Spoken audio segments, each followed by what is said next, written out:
On Monday the 9th of July 2001, the Croatian wildcard Goran Ivanisevic defeated Pat Rafter in 5 epic sets to win the Men's Wimbledon Championship. It was one of the most memorable matches ever played on centre court.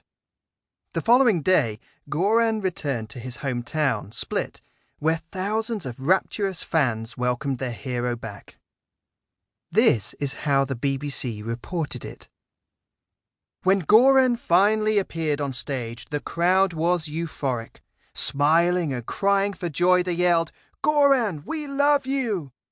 Initially, he simply looked bemused at the adulation, but going with the spirit of the moment, he had soon stripped down to his underpants, throwing his clothes into the ecstatic crowd. Wow, there's joy. But then there's a whole new level of joy that prompts dancing with the masses in the streets in your underpants. Those iconic scenes in Split were unforgettable. It was truly amazing to see how one man's joy could impact an entire nation. But that's what joy does. As crazy as it sounds, Goran's homecoming celebrations remind me of the character we will be studying in this little book, King David. More often than not, we tend to think of David as the shepherd boy who defeated giant Goliath with a slingshot, and then a warrior poet skilled with sword and harp. But as we begin our journey with King David, we find him doing a Goran and dancing through the streets in his underwear. David went to bring up the ark of God from the house of Obed-Edom to the city of David with rejoicing.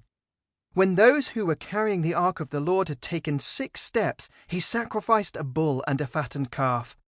Wearing a linen ephod, David was dancing before the Lord with all his might, while he and all Israel were bringing up the ark of the Lord with shouts and the sound of trumpets. 2 Samuel chapter 6, verses 12 to 15. Why did David dance? Because after its capture by the Philistines and temporary stay at Kiriath-Jearim, the ark of God was finally coming home to Jerusalem, the city of God. It is impossible to overstate the value and significance of this portable gold-plated chest to the people of Israel. The ark represented the blessed presence of God among his people. Exodus chapter 25, verse 22. So it really mattered to them. The arrival of the ark signified that God's glory was returning to Israel. He was once again drawing close to his people.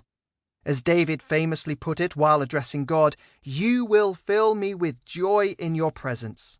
Psalm 16, verse 11.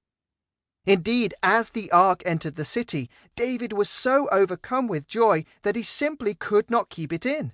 So he cut loose, parted hard, and all Israel parted with him. The people were sucked into the vortex of David's delight because that's what joy does.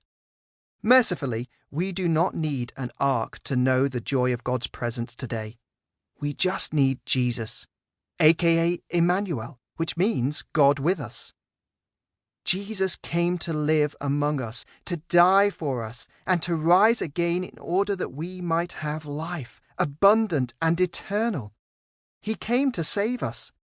No wonder the angel announced his birth as good news that will cause great joy for all the people. Luke chapter 2, verse 10. Furthermore, by the power of the Holy Spirit who indwells his people, Jesus is able to keep his promise to be forever present with us, even to the end of the age.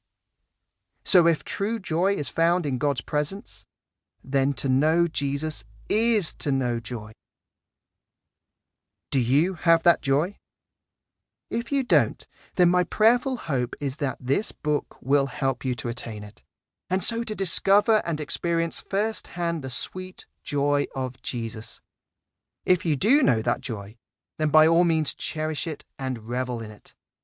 However, like Han Solo warned Luke Skywalker, don't get cocky, because, as we are about to learn from King David, it is painfully possible to lose that joy.